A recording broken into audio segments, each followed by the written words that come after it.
Hi friends, welcome to Surya's kitchen. இன்றைக்கி வீடியோவில் நல்ல சூப்பரான சுவையில் டேஸ்டியான ஒரு ரசம் எப்படி செய்கிறதுன்னு தாங்க பார்க்க போகிறோம். எப்படி ரசம் செஞ்சாலும் டேஸ்ட்டாக வரலன்னு நினைக்கிறவங்க இந்த மாதிரி கண்டிப்பாக ட்ரை பண்ணி பாருங்கள். ரொம்ப டேஸ்ட்டாக வரும். பிகினர்ஸ்க்குலாம் ரொம்ப யூஸ்ஃபுல்லாக இருக்கும். இப்போ இந்த ரசம் எப்படி செய்கிறதுன்னு பார்க்கலாம். இது செய்கிறதுக்கு நான் ஒரு பெரிய லெமன் சைஸ் அளவுக்கு புளி எடுத்திருக்கேங்க. இதை நம்ம இப்போ ஊற வச்சுக்கலாம். ஒரு பவுலில் சேர்த்துட்டு இதுக்கு தேவையான அளவுக்கு தண்ணி ஊற்றிக்கலாம். ஒரு கப் அளவுக்கு நான் தண்ணி சேர்த்துருக்கேங்க. இந்த ரசத்துக்கு நான் ஒரு 4 தக்காளி பழம் எடுத்து வச்சுருக்கேன். நல்ல பழுத்த தக்காளி பழமாக பார்த்து எடுத்துக்கோங்க. சின்னதாக இருக்கனால நான் ஒரு 4 எடுத்திருக்கேங்க. பெருசாக இருந்துச்சுன்னா ஒரு 2 அல்லது 3 எடுத்திங்கன்னா போதும். இப்போது இந்த தக்காளி பழத்தை நம்ம கரைச்சி எடுத்துக்க போகிறோம். ஸோ ஒரு பாத்திரத்தில் சேர்த்துட்டு இதுக்கு தேவையான அளவுக்கு தண்ணி சேர்த்துக்கலாம். இதுக்கும் நான் ஒரு கப் அளவுக்கு தண்ணி சேர்த்துக்கிறேங்க. இப்போ இது கூட கொஞ்சமாக கொத்தமல்லி தழை சேர்த்துக்கலாம். இதுக்கு தேவையான அளவுக்கு உப்பு சேர்த்துக்கலாம். நான் 1 டேபிள் ஸ்பூன் அளவுக்கு கல்லுப்பு சேர்த்துக்கோங்க. கல்லுப்பு தான் உங்களுக்கு கரைச்சி எடுக்கிறதுக்கு ரொம்ப ஈஸியாக இருக்கும். இந்த மாதிரி நீங்கள் கையிலையும் கரைச்சி எடுத்துக்கலாம். அப்படி இல்லைன்னா மிக்சியில் கூட ஓட்டி எடுத்துக்கலாம், உங்கள் விருப்பம்தான்.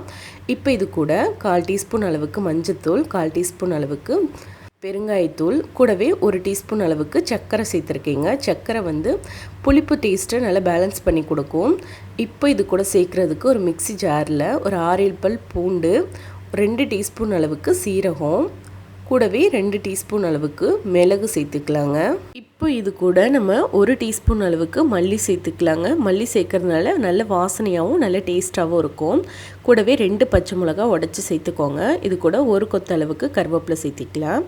இப்போ இது எல்லாத்தையும் நம்ம அரைச்சி எடுத்துக்கலாங்க. இந்த மாதிரி கொஞ்சம் கொரன்னு அரைச்சி எடுத்துக்கோங்க. இப்போ இந்த அரைச்ச விழுதை நம்ம கரைச்சி வச்சுருந்தா இந்த தக்காளி கரைசல்லே சேர்த்துக்கலாம். எல்லாத்தையும் ஃபுல்லாக இந்த மாதிரி சேர்த்துருங்க.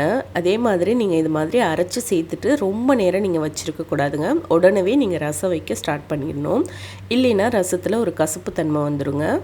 இப்போ அந்த ஜார்லேயே நான் கொஞ்சமாக தண்ணி சேர்த்து ஊற்றிருக்கேன். நம்ம ஊற வச்சுருந்த புளி பார்த்திங்கன்னா நல்லா ஊறி இருக்கும். இதை நம்ம கரைச்சி எடுத்து வச்சுக்கலாம். இப்போ அடுத்ததாக ரசம் வைக்கிறதுக்கு ஸ்டவ்வில் ஒரு வாணலி சூடு பண்ணிக்கோங்க. அதில் 1 டீஸ்பூன் அளவுக்கு எண்ணெய் சேர்த்துக்கோங்க. எண்ணெய் சூடானதும் 1/2 டீஸ்பூன் கடுகு, 1/2 டீஸ்பூன் வெந்தயம், கூடவே ஒரு காஞ்ச மிளகா, தேவையான அளவுக்கு கருவேப்பிலை சேர்த்துக்கலாங்க. சேர்த்துட்டு இது நல்லா பொரிஞ்சதுக்கப்புறமா நம்ம கரைச்சி வச்சுருந்தா இந்த தக்காளி கரைசலை சேர்த்துக்கலாம். தக்காளி, மிளகு, சீரகம்லாம் நம்ம அரைச்சி அதிலே கலந்து வச்சுருந்தோம் இல்லையா, அதை நம்ம ஃபஸ்ட்டு சேர்த்துடலாங்க. சேர்த்துட்டு அந்த பாத்திரத்திலே கொஞ்சமான தண்ணி சேர்த்து ஊற்றிருக்கேன். இப்போ இந்த ரசம் நல்லா நம்மளுக்கு கொதிக்கட்டும். ஒரு 2 நிமிஷம் நல்லா தளன்னு கொதிக்கட்டுங்க. அதுக்கப்புறமா நம்ம புளிக்கரைசலை சேர்த்துக்கலாம். புளிக்கரைசலை நீங்கள் கடைசியாக தான் சேர்க்கணும், ஃபஸ்ட்டே சேர்த்துடக்கூடாதுங்க. இப்போ பாருங்கள், ரசம் நல்லா கொதிக்க ஆரம்பிச்சிருக்கு. ஒரு 2 நிமிஷத்துக்கு இந்த மாதிரி நல்லா தளன்னு கொதிக்க விட்டுருங்க. அதுக்கப்புறமா அடுப்பை ஃபுல்லாக சிம்மில் வச்சுக்கோங்க. சிம்மில் வச்சுட்டு நம்ம கரைச்சி வச்சுருந்த இந்த புளிக்கரைசல் இருக்கு இல்லையா, அதை நல்லா வடிகட்டிட்டு சேர்த்துக்கோங்க. இந்த மாதிரி நீங்கள் புளிக்கரைசலை கடைசியாக நீங்கள் சேர்த்து ரசம் செஞ்சு பாருங்கள். ரொம்ப டேஸ்ட்டாக இருக்கும். கண்டிப்பாக ட்ரை பண்ணி பாருங்கள்.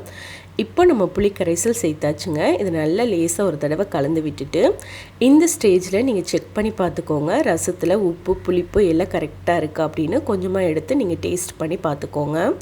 எனக்கு கொஞ்சம் உப்பு கம்மியாக இருந்ததுங்க. ஸோ இந்த ஸ்டேஜில் நான் கொஞ்சமாக உப்பு சேர்த்துக்கிறேன். இப்போ இது சிம்மிலே 1 நிமிஷம் மட்டும் வச்சுருங்க. கடைசியாக கொத்தமல்லி தழை சேர்த்துட்டு நம்ம ஸ்டவ் ஆஃப் பண்ணிடலாங்க.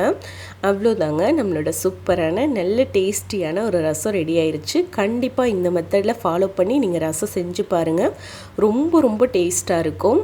பிகினர்ஸ்க்கெலாம் ரொம்ப யூஸ்ஃபுல்லாக இருக்கும். பேச்சுலர்ஸ் கூட நீங்கள் இந்த மாதிரி ரசம் செஞ்சு பாருங்கள்.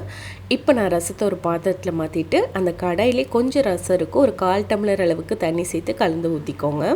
அவ்வளோதாங்க, நம்மளோட சூப்பரான நல்ல டேஸ்டியான ஒரு ரசம் ரெடி ஆயிடுச்சு. கண்டிப்பாக இந்த மெத்தடில் ஃபாலோ பண்ணி ரசம் செஞ்சு பாருங்கள். எப்படி வந்ததுன்னு மறக்காமல் கமெண்ட்டில் சொல்லுங்கள். வீடியோ பிடிச்சிருந்தால் லைக் பண்ணி ஷேர் பண்ணுங்கள். சப்ஸ்கிரைப் பண்ணலைன்னா மறக்காமல் சப்ஸ்கிரைப் பண்ணிக்கோங்க. நாளைக்கு ஒரு சூப்பரான வீடியோவோட நான் உங்களை மீட் பண்ணுறேன். தேங்க்யூ.